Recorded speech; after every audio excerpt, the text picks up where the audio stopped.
उपेंद्र कुशवाहा को इसकी चिंता अगर नहीं है अपने बाल बच्चों का तो वो अपना समझे, लेकिन हमारे नेताओं को सारे चीज़ की चिंता है, परिवार से लेकर के समाज से लेकर के प्रदेश और देश, सब लोगों की चिंता है हमारे नेता को।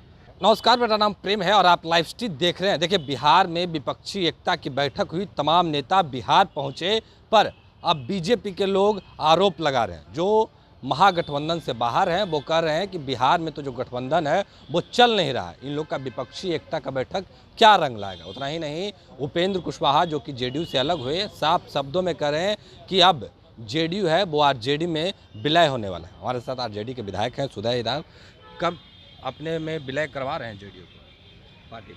देख लीजिए, इस पे हमारा कोई प्रतिक्रिया नहीं होगा, लेकिन जब मंजिल और विचारधारा जब एक हो जाता है ना, तो कभी हम जेडीयू जिंदाबाद लगाएंगे और जेडीयू वाले कभी आरजेडी जिंदाबाद लगाएंगे।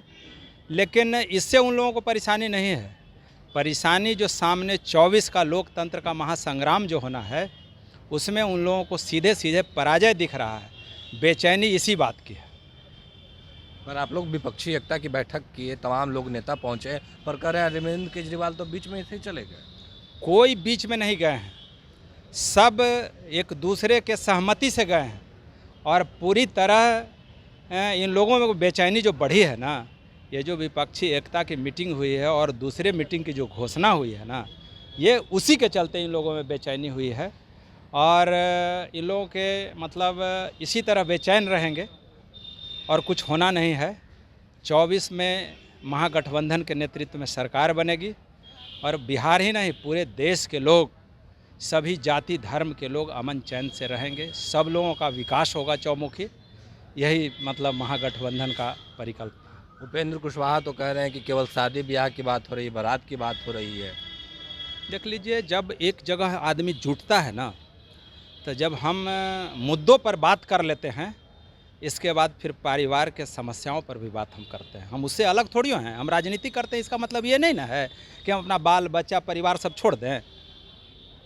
अब उपेंद्र कुशवाहा को इसकी चिंता अगर नहीं है अपने बाल बच्चों का तो वो अपना समझे, लेकिन हमारे नेताओं को सारे चीज़ की चिंता है, परिवार से लेकर के समाज से लेकर के प्रदेश और देश, सब लोगों की चिंता है हमारे नेता को।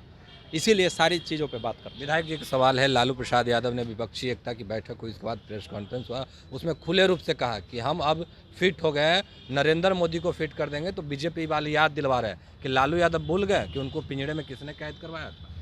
देख लीजिए, इन सब सवालों का जवाब हम नहीं देंगे।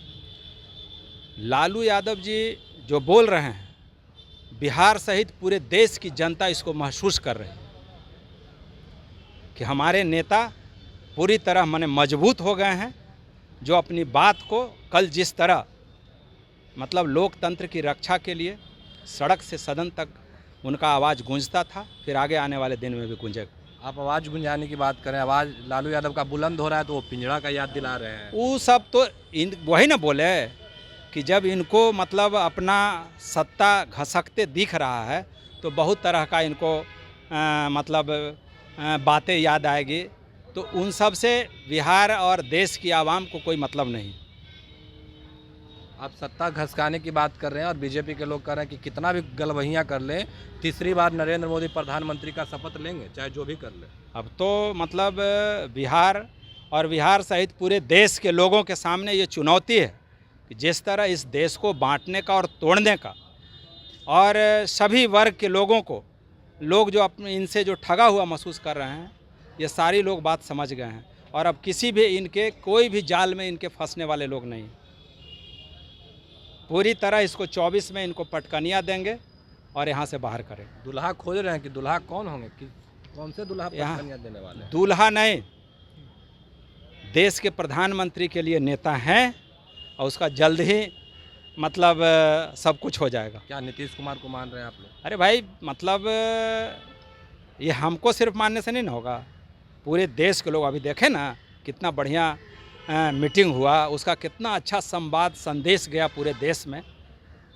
बेचैनी इसी से है लोगों।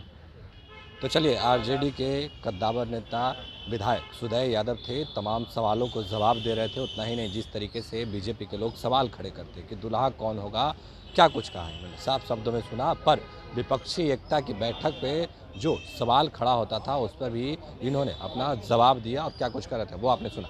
बाकी की तमाम खबरों के लिए बने रहें लाइव स्ट्रीट के साथ। धन्यवाद।